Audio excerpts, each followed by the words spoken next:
மகாபாரதத்துல மொத்தம் 5 பேரு. உங்களுக்கு பெயர்கள் தெரியும்.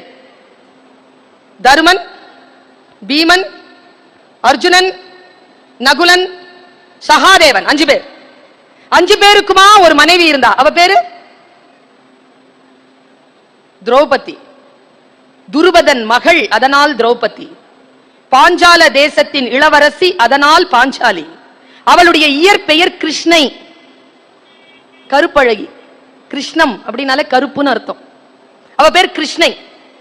5 பேர் பிளஸ் 1 6 பேர் காட்டுல போய்கிட்டு இருக்காங்க. என் வாழ்க்கையை மாற்றிய ஒரு வாசிப்பு இது. என் பேச்சை நீங்கள் தொடர்ந்து அவதானித்துக் கொண்டே இருந்தால், தொடர்ந்து கவனித்துக் கொண்டே இருந்தால், அதில் சில பல வளர்ச்சிகளை நீங்கள் காணக்கூடும். 10 ஆண்டுகளுக்கு முன்னால் நான் வேறாக இருந்தேன். 10 ஆண்டுகளுடைய பயிற்சியில் நான் வேறாக வந்திருக்கிறேன். அதற்கு காரணம் அந்த வாசிப்பிற்குள் நின்று நான் என்னை உணர்ந்து கொள்வதுதான். 6 பேர் நடந்து போறாங்க காட்டுல. பெரிய காடு, தண்ணீர் இல்ல, உணவில்லை. எல்லாம் முன்னால 5 பேர் நடந்து போயிட்டே இருக்காங்க. பின்னால திரௌபதி மெதுவா நடந்து போறா. திரௌபதியால நடக்க முடியல. கேமரா ஆன் பண்ணுங்க. ஒரு காட்சி காட்டுகிறேன். சாதாரணமாக வாசிப்பாளர்களுக்கும் பார்வையாளர்களுக்கும் இருக்கக்கூடிய பிரச்சனை என்னன்னா, வாசிப்பாளருக்கும் கேட்பாளருக்கும் இருக்கிற வசதி பார்வையாளர்களுக்கு இல்ல. ஏன்னா எவனோ ஒருத்தன் காட்சிப்படுத்திறான், அதை தான் நம்ம பார்த்தாகணும். ஆனா கேட்கக்கூடியவனுக்கு உள்ளுக்குள்ள இருந்து காட்சி விரியும், அது அவன் சுதந்திரம். கேட்கக்கூடியவனுக்கு காட்சி விரியும், அது அவன் சுதந்திரம். கற்பனை என்பது மிக அற்புதமானது. அறிவை விட கற்பனை மேலானது என்று பேசுகிறான் ஐன்ஸ்டீன். கற்பனை செய்து கொள்ளுங்கள். 5 பேர் நடக்கிறாங்க. அதுக்கு பின்னால ஒருத்தி வரா. திடீர்னு திரௌபதிக்கு விக்கல் அப்படின்னா, இதுல இந்த நகுலன் இருக்கால, நமக்கு கேரக்டர்ஸ் தெரியாதுங்க. 2 பேர் பத்தி தான் தெரிஞ்சு வச்சிருக்கோம். ஒருத்தன் பீமா, ஒருத்தன் அர்ஜுனன். நகுலனை பத்தி நமக்கு தெரியாது. சகாதேவனை பத்தி நமக்கு டீடைல்டா தெரியாது. நீங்க அந்த கேரக்டர் எல்லாம் ரொம்ப ஆழமா வாசிச்சீங்கன்னா ரொம்ப இன்ட்ரெஸ்டிங்கா இருக்கும். நகுலன் கொஞ்சம் உணர்ச்சி வசப்படுறான். சகாதேவன் ஞானி, கணிச்சு சொல்லிடுவான் எல்லாத்தையும். நகுலனும் சகாதேவனும் மாதரி அப்படிங்கிற பாண்டுவின் 2வது மனைவிக்கு பிறந்தவர்கள். குந்தி பிள்ளைகள் இல்லை அவர்கள். குந்திக்கு பிறந்தவர்கள் 3 பேர் தான். தருமன், பீமன், அர்ஜுனன். மாதரிக்கு 2 பேர் பிறந்தாங்க. அவங்க தான் இந்த சகாதேவனும் நகுலன். நகுலன் வந்து பதறி போய், ஐயோ திரௌபதிக்கு விக்கல். கிட்ட போனா 4 பேர் கிட்ட சொன்னோம், கொஞ்சம் வெயிட் பண்ணுங்க, அந்த பக்கம் ஒரு குளம் பார்த்தேன், தண்ணி எடுத்துட்டு வரேன்னு ஓடிட்டான். 5 பேரும் நிக்கிறாங்க. இப்போ திரௌபதியோட சேர்ந்து அந்த 4 பேர் 5 பேரும் நிக்கிறாங்க. நல்ல காட்சிப்படுத்திக்கோங்க. 5 நிமிஷம் ஆச்சு, 10 நிமிஷம் ஆச்சு, நகுலன் வரல. சகாதேவனுக்கு மனசுல சிறிய கேள்வி, ஏதேனும் நடந்திருக்குமா? அண்ணா, நான் போய் தம்பியை அழைத்து வருகிறேன். சகாதேவன் போயிட்டான். போனவனை காணோம். 10 நிமிஷம் ஆச்சு. காண்டிபன் சொன்னான், அண்ணா, மாற்றால் பிள்ளைகளை தொலைத்து விட்டோம் என்ற பழி வந்து விட போகிறது. 2 பேரையும் காணல, நான் போறேன். போனான். 10 நிமிஷம் ஆச்சு, அவனையும் காணல. பீமன் சொன்னான் தர்மனிடத்தில், திரௌபதியை ஜாகிரதையா பார்த்துக்கோ, இதோ நான் வரேன். அவன் போனா, அவனையும் காணும். கடைசியா தர்மனோட தனியா நிக்கிறா திரௌபதி. பெண்களுக்கு அந்த உணர்வு தெரியும், பயம். பீமன் இல்ல, இவனை நம்பி இருக்க முடியாது. நீங்க வேணா இருக்கிறீங்களா, நான் போய் அந்த 4 பேரையும் தேடிட்டு வரவான்னு கேட்கிறான். தர்மன் சொன்னா, உனக்காக தான் எல்லாம் வந்தது, வேணே நீ எதுக்கு இப்ப விக்கன? உனக்காக தானே போனா, இப்ப நீயும் போயிட்டான்னு வச்சுக்க, பீமனுக்கு யார் பதில் சொல்றது? ஒழுங்கு மரியாதை எங்கே நில்லு, நான் போயிட்டு வரேன். அவ போனாங்க. அவ போனா, தர்மன் போனா. பாருங்க, இங்க கேமராவை நீங்க திரௌபதியை விட்டுட்டு தர்மனுக்கு பின்னாலேயே வாங்க. இதோ நான் கேட்ட கேள்விக்கு, யாரிடத்தில் வெற்றி தங்கும் என்ற கேள்விக்கு மகாபாரதம் ஒரு மிகப்பெரிய விடையை தருகிறது. கேமராவை அந்த பக்கம் கொண்டு வாங்க. நேரா போனா ஒரு சிறிய குளம் அங்க இருக்கு, 3 நிமிஷத்துல இருக்கு. பாக்குறா, யாரையும் காணோம். எங்க போனானுங்க அந்த 4 பசங்களும்? யோசிக்கிறான். தண்ணி அசைவில்லாம இருக்கு, காத்து அசைவு ஒண்ணுல, கல்லு மாதிரி இருக்கு தண்ணி. தண்ணிய பாக்குறான், மனசுல ஒரு சின்ன அச்சம். சரி, அப்புறம் பாத்துக்கலாம், முதல்ல தண்ணி எடுத்துட்டு போய் அவளுக்கு கொடுப்பான், செத்துற போறா அப்படின்ட்டு அவன் உட்காரும் பொழுது அங்க என்ன நடந்திருக்குன்னா, அங்க ஒரு யக்ஷன், அரக்கன், தேவலோகத்தில் இருக்கக்கூடிய பலம் பொருந்திய ஒரு யக்ஷன், அவன் ஒரு குளத்தை தோண்டி, மாய குளத்தை தோண்டி காத்திருப்பானா. என்ன மாதிரியும், கருணாகரன் சார் மாதிரியும் டீச்சர். வரக்கூடிய ஆட்கள் இருக்காங்களா, தண்ணி குடிக்க வரவங்களுக்கு கேள்வி கேட்பான். பதில் சொன்னா தண்ணி கொடுப்பான், பதில் சொல்லலன்னு வச்சுக்கங்க மயக்கம் அடைய வச்சு மரத்துல தொங்க விட்டுருவான், பசிச்சா சாப்பிடுவான். நம்ம 4 ஆட்கள் அங்க தொங்கிட்டு இருக்காங்க, மறைஞ்சு இருக்கான் மேல, மரத்து மேல. தர்மனுக்கு இதெல்லாம் தெரியாது, தம்பியைகளை தேடுகிறான், எல்லாம் பாக்குறான். சரி தண்ணி முதல்ல குடிப்போம் அப்படின்ட்டு உட்கார்ந்து தண்ணி கிட்ட இப்படி போறானாங்க. அந்த கதை எவ்வளவு அழகா சொல்லுது தெரியுமா? தண்ணி கிட்ட போகும்போது உங்களுக்கு தெரியும் தானே, மனசு ரொம்ப வேதனையா இருக்கும் போதுதான் கொஸ்டின் பேப்பர் வரும் எக்ஸாமினேஷன்ல. அப்படி ஒரு கொஸ்டின் பேப்பரை மேல இருந்து போடுறான், கேள்வி ஆரம்பிச்சிருச்சு. ஒரு இலைய பிச்சு போட்டானாங்க. மகாபாரதம் சொல்லுது அந்த இலை எப்படி இறங்குச்சுன்னா இறங்குச்சா. காற்றே இல்லாத நிலையில் அந்த இலை இறங்கினது ஒரு விதமான அமானுஷ்யமாக இருந்தது. இலை எப்படி விழுந்ததுன்னா தங்குன்னு விழுந்துதான். விழுந்த சத்தத்துல தண்ணி குளம் அசைஞ்சுதான்.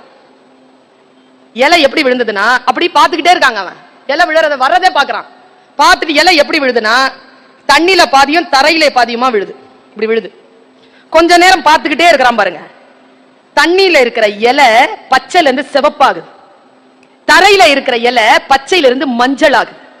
கொஞ்ச நேரத்துல மஞ்சள் நிறம் குருவி ஆகுது, கொஞ்ச நேரத்துல சிவப்பு நிறம் மீன் ஆகுது. ஒரே இலையில மீன் குருவி ரெண்டும் இப்படி நிக்குது. கண்ணி வைக்கிற நேரத்துல 2 பேருக்கும் போராட்டம். ஏன்னா இதுக்கு சிறகு, அதுக்கு தண்ணியில போகணும், உள்ள போகணும், கரையில இருக்கு. என்ன பண்றதுன்னு தெரியாம இந்த குருவி என்ன பண்ணுது, இந்த மீனை இழுத்துட்டு வானத்துல பறக்கிறதுக்கு போகுது.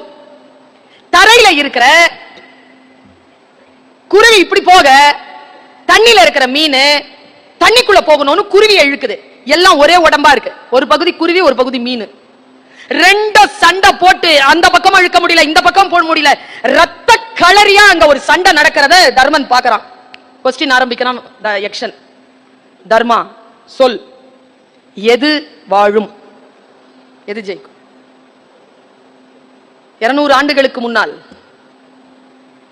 பரிணாம வளர்ச்சியை கண்டுபிடித்தவர்கள் சொன்னதாக சொல்லக்கூடிய வார்த்தையை பல 100 கோடி 1000 ஆண்டுகளுக்கு முன்னால் நிகழ்ந்ததாக சொல்லப்படுகின்ற அந்த கதை களத்தில் தர்மன் சொன்னான், பதில் சொன்னான்.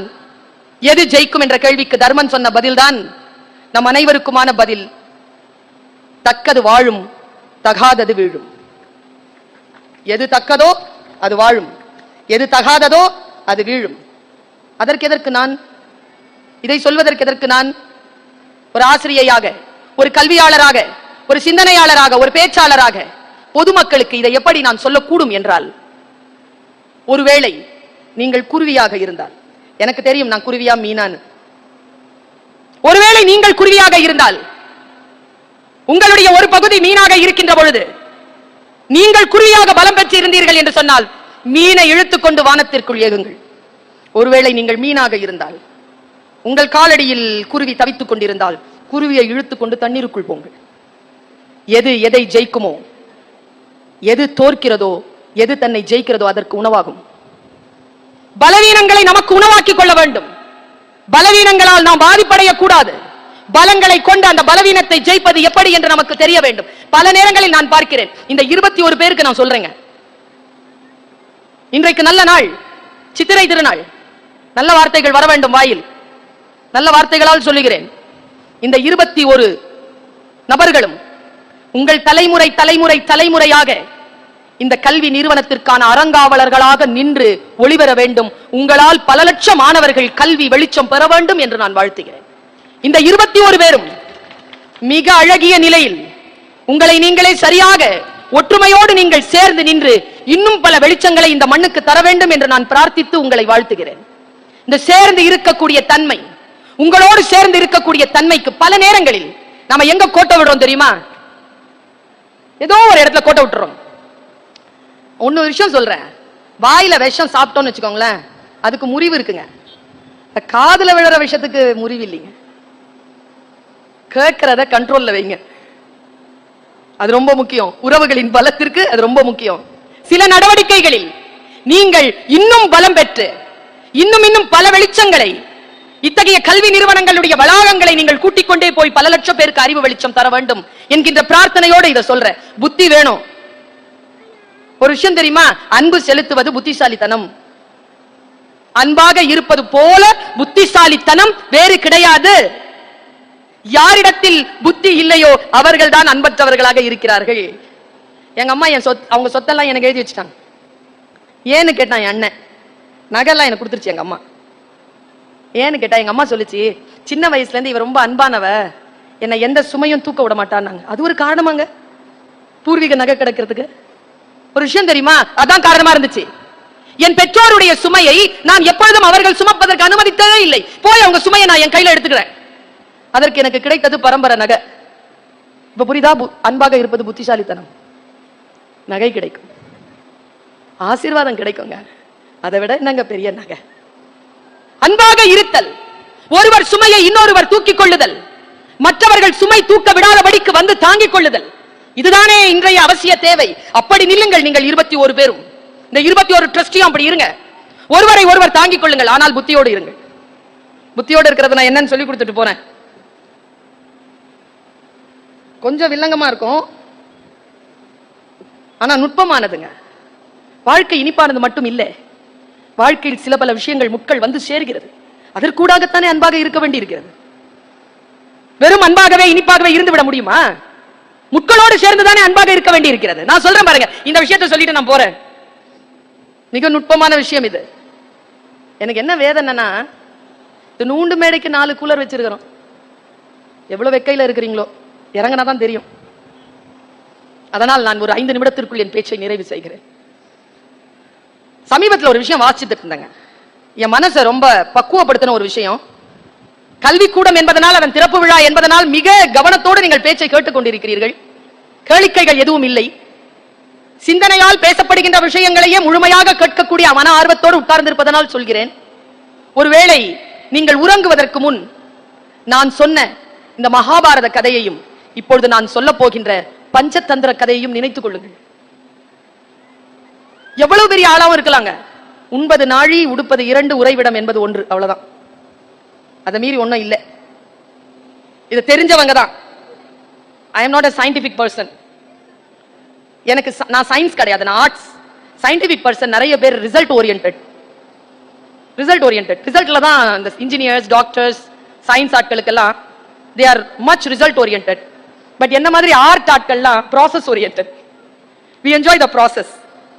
கடிதம் எழுதுறதுல தாங்க ஜாலியா இருக்கும். போஸ்ட் பண்றதை பத்தி எல்லாம் யோசிக்கவே மாட்டோம். எழுதுறது தான் ஜாலி. நான் வந்து ஒரு ப்ராசஸ்ல இருக்கிற ஒரு மனநிலையில் இருக்கிறேன். அந்த மனநிலையோடு உங்களுக்கு சொல்லுகிறேன், ஒருவேளை உங்கள் மனதிலே ஒரு தீபம் எரியலாம்.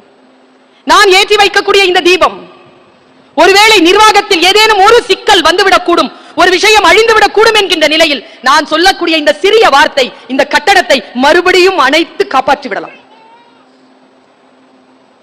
ரொம்ப நுட்பமான ஒரு கதை. புரிஞ்சா புரிஞ்சுக்கோங்க, புரிந்து கொள்ள வேண்டும் என்பது என்னுடைய பிரார்த்தனை. 2 பேரும் தாங்க ஒரு காட்டுல. பஞ்சதந்திர கதைகள் என்பது வெறும் கதைகள் அல்ல. You can apply applied physics, applied psychology, applied mathematics மாதிரி applied literature. You can apply for your life. இப்படிதான் நான் பார்க்கிறேன். என் மகன் சிறிய வயதுங்க, அவன் சொல்றாங்க என்கிட்ட, எவ்வளவு பெரிய வார்த்தை சொல்லிட்டான் தெரியுமா? நான் சொன்னேன், treat me like your friend, உன் பிரச்சனை எல்லாம் என்கிட்ட சொல்லுன உடனே அவன் சொல்றான், நான் ஏன் உன்னை ஃப்ரெண்டா ட்ரீட் பண்ணணும்? எனக்கு 1000 பேர் இருக்காங்க ஃப்ரெண்ட்ஸ், நீ எனக்கு அம்மா, எனக்கு ஒரே அம்மா தான், நான் உன் அம்மா மாதிரி தான் ட்ரீட் பண்ணுவேன். அப்படி சொல்லிட்டு சொல்றான், எங்க அப்பாட்ட உங்க அப்பாவை தேடாத, அது உனக்கு ஹஸ்பண்ட், அவ்வளவுதான் அப்படிங்கிறான். இவ்வளவு பெரிய வார்த்தை இல்ல? அந்த பிளேவரோட இருக்கிறது. உங்க கைய காலா நினைச்சுக்கிறேன்னா காலை என்னவா நினைப்ப? அதவா நினைக்கிறோங்க. அந்த நேர்மை நம்ம இடத்தில் இருந்தால் எந்த உறவும் பாதிக்கப்படாது. அந்த நேர்மைக்காகத்தான் இதை சொல்லுகிறேன். 2 பேரும் தாங்க, ஒன்னு பூனை, ஒன்னு எலி. இந்த 2 பேருக்கும் ஃப்ரெண்ட்ஷிப் இருக்குமா? எனக்கு தெரிஞ்சு இந்த 21 பேர்ல அந்த மாதிரிலாம் இருப்பீங்க. அப்படிதான் இருக்கும், அப்படிதான் வாய்க்கும். எல்லாம் பூனை கூட்டமா, எல்லாம் சிங்க கூட்டமா மாறாது. ஒன்னு குதிரையா இருக்கும், ஒன்னு முதலையா இருக்கும், ஒன்னு யானையா இருக்கும், ஒன்னு பிடரி சிங்கமா இருக்கும், ஒன்னு புலியா இருக்கும். அப்பதானே காட்டை ராஜ்யம் பண்ண முடியும். இந்த 2 பேரும் ஃப்ரெண்ட் ஆயிட்டாங்க. ஒரு எலி, ஒரு பூனை. 2 பேருக்கு என்ன அக்ரிமெண்ட்? நான் இங்க பாரு, நீயும் நானும் வாழ்க்கை முழுக்க ஃப்ரெண்ட்ஸ், ஓகே. ஒண்ணு, நான் உன்னை சாப்பிட மாட்டேன், இது சத்தியம், ஓகே. எனக்கு ஏதாவது ஆபத்துனா நீ காப்பாத்தணும், ஓகே. 2 பேரும் சுத்துது, சுத்தி வருது, ஜாலியா இருக்குது. ஒரு நாள் எலி பூனைய காணோம். பூனை காலையில இருந்து காணோம். எலி தேடி தேடி மத்தியானம் வரைக்கும் கழிச்சு வெயில்ல பொந்துக்கு வந்துருச்சு. வந்து உட்காந்துட்டே இருக்கு. எலி குட்டி இருக்குல்ல, அந்த எலி குட்டி கேட்டுச்சான், ஏமா ரொம்ப வருத்தமா இருக்கிற? இல்லடா புலி பூனை மாமாவை காணோம்டா காலையில இருந்து. எங்கம்மா போனாரு? தெரியலடா. போய் தேடினியாமா? காலையில இருந்து தேடினடா. இன்னும் கொஞ்சம் தூரம் இருக்கு தேடுறது, நான் போனோம். நானும் வரேம்மா, நானும் தேடுறேம்மா. சரி வா. 2 பேரும் போய் தேடுறாங்க. சாயந்தரம் 5 மணிக்கு அந்த காட்டினுடைய எல்லையில ஒரு வேடன் வலை விரிச்சு அந்த வலையில இந்த பூனை சிக்கிட்டு இருக்கு.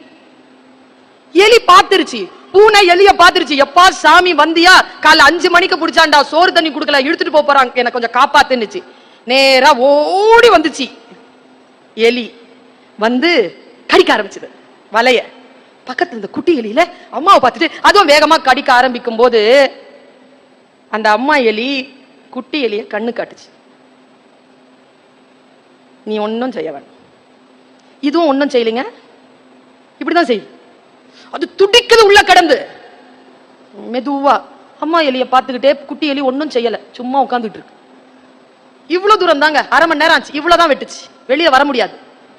சீக்கிரம் பண்ண, என்ன ஆச்சு என்ன ஆச்சு, சீக்கிரம் பண்ண உள்ள பூனை. எலி மெதுவா, திடீர்னு ஒரு சத்தங்க, வேடன் வரான். அவனுடைய காலடியால் அந்த மண் அதிர்கிறது. அவன் கிட்ட வராங்க. அவன் கிட்ட வரதுக்கும் இந்த எலி என்ன பண்ணிச்சு, சரேல்னு ஒரே கடியை கடிச்சு விட்டது பாருங்க. பூனை வெளியில ஓடுச்சு. டைமிங் எப்படி தெரியுமா வந்தது? வேடன் வருவதற்கும் எலி ஓடுவதற்கும், குட்டி எலியை வச்சுக்கிட்டு பூனை ஓடுறதுக்கும், குட்டி எலியை வச்சுக்கிட்டு தாய் எலி போய் பொந்துக்குள்ள அடைகிறதுக்கும் டைமிங் சரியா இருந்துச்சு. அப்போ இந்த குட்டி எலி கேட்டுச்சான், 1 மணி நேரமா ஏமா மெதுவா கடிச்சிட்டு இருந்த, இது ஏற்கனவே அறுத்து விட்டுருக்கலாம்ல. அப்போ தாய் எலி சொல்லிச்சான், இங்க பாரு, எலி மாமாவுக்கும் எனக்கும் தான் அக்ரிமெண்ட், உனக்கும் பூனை மாமாவுக்கும் இல்ல. எனக்கும் பூனை மாமாவுக்கும் தான் அக்ரிமெண்ட், உனக்கும் அவனுக்கும் இல்ல. இன்னொரு விஷயம், அவன் காலையில 5 மணிக்கு பிடிச்சிருக்கான், சாயந்தரம் வரைக்கும் பசியோடு இருந்திருக்கு. நீ வேற கொழு கொழுன்னு இருக்கிற. நான் உன்னையும் காப்பாற்றணும், என் நண்பனையும் காப்பாற்ற வேண்டும் என்றால் சரியான காலத்திற்கு நான் காத்திருக்க வேண்டியதாக இருந்தது. அந்த கால எல்லை என் கைக்குள் வந்தவுடன் 2 பேரையும் காப்பாற்றினேன் என்று சொன்னது அந்த தாய் எலி. இப்படித்தான் காப்பாற்ற வேண்டும். சில பேருக்கு சோறு போதுமானதாக இருக்கும், தட்டிலே நம்மை போடக்கூடாது. சில பேருக்கு நாம் தேவைப்படும், வெறும் சோறு போதாது.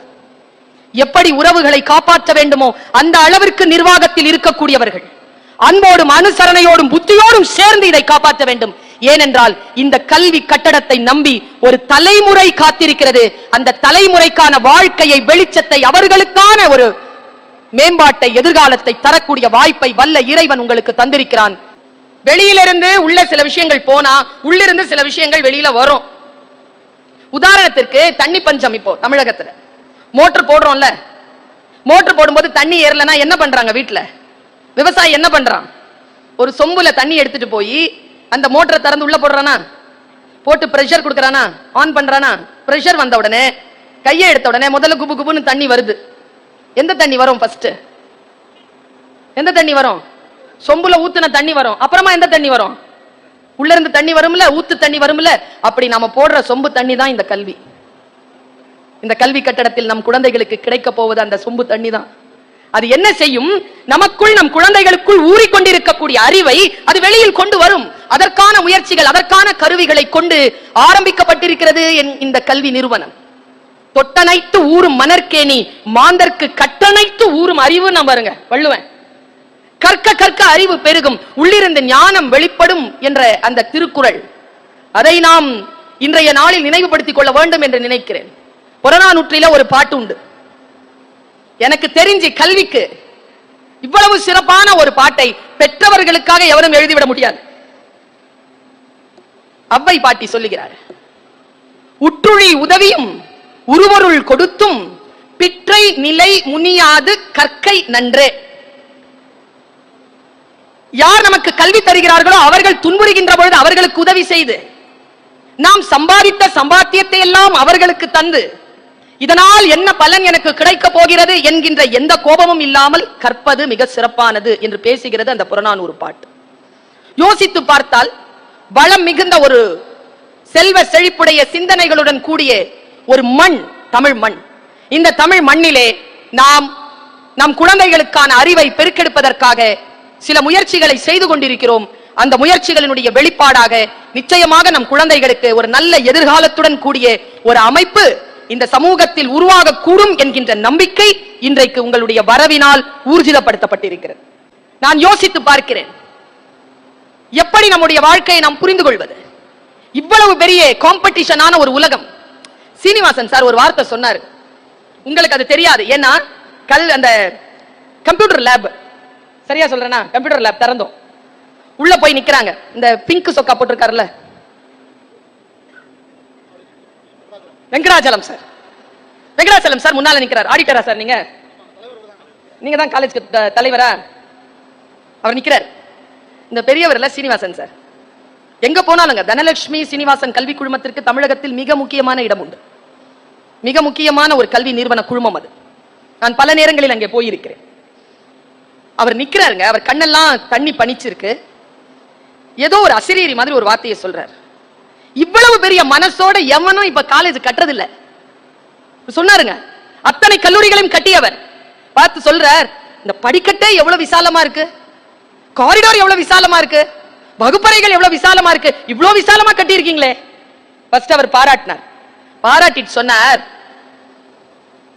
இந்த ஆர்ட்ஸ் அண்ட் சயின்ஸ் காலேஜ பக்கத்துல மறுபடியும் கட்டிக்கோங்க, இந்த கட்டடம் இருக்குல்ல அது அப்படியே மெடிக்கல் காலேஜா மாத்திருங்க. அவர் சொன்னாரா?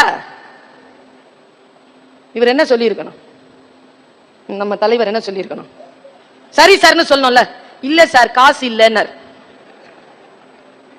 சொன்னாருங்க. இல்ல சார் பணம் இல்லைன்னு. அதுக்கு தலைவர் சொன்ன பதில் என்ன? அதாங்க மேன்மக்கள் தான். அவர் சொன்னார், இந்த கட்டடத்தை மருத்துவக் கல்லூரியா மாத்துறதுக்கு பணம் வேணாம், மனசு இருந்தா போதும், முதல்ல நினைங்க அப்படின்னாரு. நான் யோசிச்சு பாக்குறேங்க, இன்றிலிருந்து 2 ஆண்டுகளுக்கு முன்னால் பொட்டல் காடாக இருந்த வெளி எப்படி கல்வி நிறுவனமாக உயர்ந்து நிற்கிறது? ஒரு விஷயம் சொல்லவா? 2 நாடுகள் சீரழிக்கப்பட்டன 1991ஆம் ஆண்டுக்கு முன்னால். அந்த 2 நாடுகள் அழிந்த பொழுது ஐநா சபையில் கோஃபி அன்னன் தான் தலைவராக உட்கார்ந்திருந்தார். அந்த கோஃபி அன்னன் என்கின்ற அந்த கருப்பின தலைவர் சொன்ன ஒரு வார்த்தையை சொல்லுகிறேன், இந்த உலகத்தில் எந்த எழுச்சியும் எந்த வீழ்ச்சியும், அவர் ஓபன் ஸ்டேட்மெண்ட் கொடுக்கிறார், இந்த உலகத்தில் எந்த எழுச்சியும் எந்த வீழ்ச்சியும் தனி மனிதனின் மனதிலே ஒரு விதையாகத்தான் விழுகிறது. ஒரு தனி மனிதனுடைய மனதிலே விழக்கூடிய விதைதான் இந்த கட்டடம். தனி மனிதனுடைய விதையில் வீரியமாக விழக்கூடிய விதை. பணம் பிரச்சனை கிடையாது, அது வரும் வரும் எங்கிருந்தாவது வந்து சேரும். ஆனால் நம்முடைய ஆழமான டிசைர் இருக்குல்ல, நம்முடைய ஆழமான விருப்பம் இருக்கு இல்லையா, அது நமக்கு முன்னால் ஒரு செயலாக்கம் பெற்று வரும் என்பதுதான் இயற்கை. இந்த இயற்கையினுடைய வெளியில் நான் சொல்றேன், இந்த கல்வி கட்டடம் ஜெயிக்கணும். இந்த உலகத்துல யார் ஜெயிப்பா தெரியுமா? யாருக்கு தெரியுமா வெற்றி வசப்படுகிறது? நாம் எல்லோரும் இங்கே இந்த 21 பேர் கொண்ட குடும்பங்களை தவிர நாம் எல்லோரும் வேடிக்கை பார்க்க வந்தவர்கள், இவர்களுக்கு உற்சாகம் அளிக்க வந்தவர்கள், இவர்களுக்கு வாழ்த்து சொல்ல வந்தவர்கள். இந்த 21 பேருக்கும் சேர்த்து சொல்கிறேன், வேடிக்கை பார்த்துக் கொண்டிருக்கக்கூடிய அவர்களை உற்சாகப்படுத்த வந்த எல்லோருக்கும் எனக்குமாக சேர்த்து சொல்லுகிறேன், யாருக்கு வெற்றி அடையக்கூடிய தகுதி இருக்கிறது? யார் வெற்றி பெறுகிறார்கள்? சிம்பிளா சொல்றேங்க, நம்முடைய இலக்கியங்களில் தமிழுக்கு வந்து சேர்ந்த இலக்கியங்கள் மிக அதிகம், தமிழிலே பிறந்த இலக்கியங்கள் மிக அதிகம், அதே போல வந்து சேர்ந்த இலக்கியங்களும் அதிகம். அதில் ஒன்று மகாபாரதம். மகாபாரதத்துல ஒரு ஒரு கிளைக்கதையை நான் வாசிச்சேங்க. எனக்கு அது நடந்ததா நடக்கலையா எப்பவுமே நான் யோசிக்கிறதே இல்லை.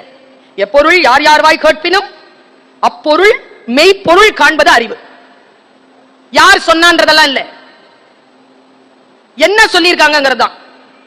எப்பொருள் எத்தன்மை தாயினும் அது எந்த மாதிரியா இருக்கட்டும், அப்பொருள் மெய்ப்பொருள் காண்பது அறிவு. அதுக்குள்ள ஒரு மெய்ப்பொருள் இருக்கு, அதை தெரிஞ்சுக்கிறதுக்காக சொல்றேன்.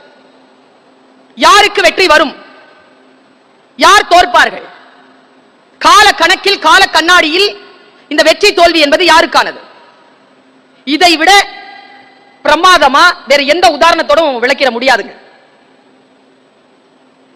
நீங்க உங்கள் மனதறைகளில் உங்களை முன்னிறுத்திக் கொண்டு இதை புரிந்து கொள்ளுங்கள். நான் கூட்டத்திற்கு பேசுபவள் இல்லை, தனி மனிதருக்கு பேசக்கூடியவள். என் சிந்தனை என்பது தனி மனிதர்களுக்கானது.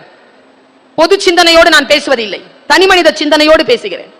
இண்டிவிஜுவலா இந்த விஷயத்துக்குள்ள நீங்க வாங்க.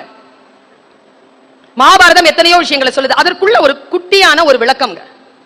எனக்கு எப்பொழுதுமே நம்முடைய சிந்தனையை மாற்றக்கூடிய சொல்லின் மீது கவனம் உண்டு எனக்கு. நாராயணசாமி ஒரு பிளேஸ்மெண்ட் ஆபீசர் தானே. அவருடைய மனதில் எப்பொழுது எந்த வினாடியில் இந்த விதை விழுந்தது? 21 பேரும் அப்படியே இழுக்கப்பட்டார்கள். எப்படி? 250 நாள்ல முதல்ல பிங்க் சொக்கா போட்டுட்டு அப்புறமா எல்லோ சொக்கா போட்டுட்டு இருக்கிறாரு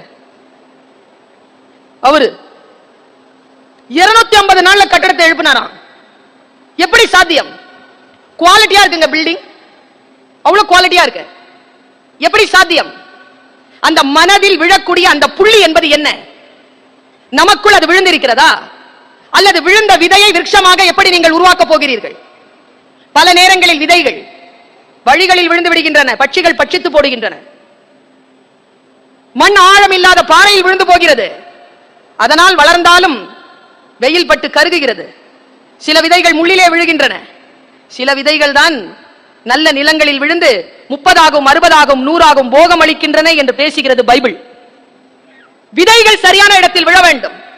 இதோ நான் ஒரு விதையை தூவுகிறேன். ஒருவேளை என் பேச்சை கேட்டுக் கொண்டிருக்கக்கூடிய யாரோ ஒருவர் இன்னும் சரியாக 1.5 ஆண்டுகளுக்குள் வேறு ஏதோ ஒரு சூழ்நிலையில் வேறு ஏதோ மிகப்பெரிய ஒரு விஷயத்தை சாதித்துவிடக் கூடும். காலத்தின் எல்லையை கருதி நான் சொல்லுகிறேன். காட்சி இதுதான். காட்சி நமக்கு முன்னால் வருகின்ற பொழுது சில பாடங்களை தருகிறது. எவன் ஒருவன் அதை மிக கவனப்படுத்திக் கொள்கிறான் வாழ்க்கையில் ஜெயிக்கிறான். பெர்னாட் ஷா சொல்கிறார், நம்மில் பலர் 40 வயதிலேயே செத்து போகிறார்கள். புதைப்பதற்குத்தான் 60 70 ஆண்டுகள் ஆகிவிடுகின்றன என்று பேசுகிறார். வாழ்க்கையில் விதைக்கின்ற விதைகள் வளராமல் இருந்தால் அங்கே மரணம் நிகழ்கிறது. அந்த விருட்சம் வளர வேண்டும் என்ற பிரார்த்தனையோடு சொல்லுகிறேன். நான் உறுதியாக எதிர்பார்க்கிறேன், இந்த கல்வி கட்டடம் இன்னும் பல பல வளர்ச்சிகளை காணும். இந்த உலகம் அன்னார்ந்து பார்த்து எப்படி நீங்கள் இந்த 3 பேரையும் வரவழைத்து இந்த கல்வி நிறுவனத்தை திறந்து வைத்தீர்களோ அப்படி இந்த கல்வி நிறுவனத்திற்கு உரியவர்களை இந்த உலகம் ஒவ்வொரு கல்வி நிறுவனத்தை தொடக்குகின்ற பொழுதும் அழைத்து கௌரவம் செய்யக்கூடிய அளவிலே உங்களுடைய நிறுவனம் வளர்ந்து தழை தோங்கும் என்று என் செந்தமிழால் வாழ்த்தி உங்கள் அத்துணை பேருக்கும் வாழ்த்துக்களை தெரிவித்துக் கொண்டு நிறைவு செய்கிறேன். நன்றி, வணக்கம்.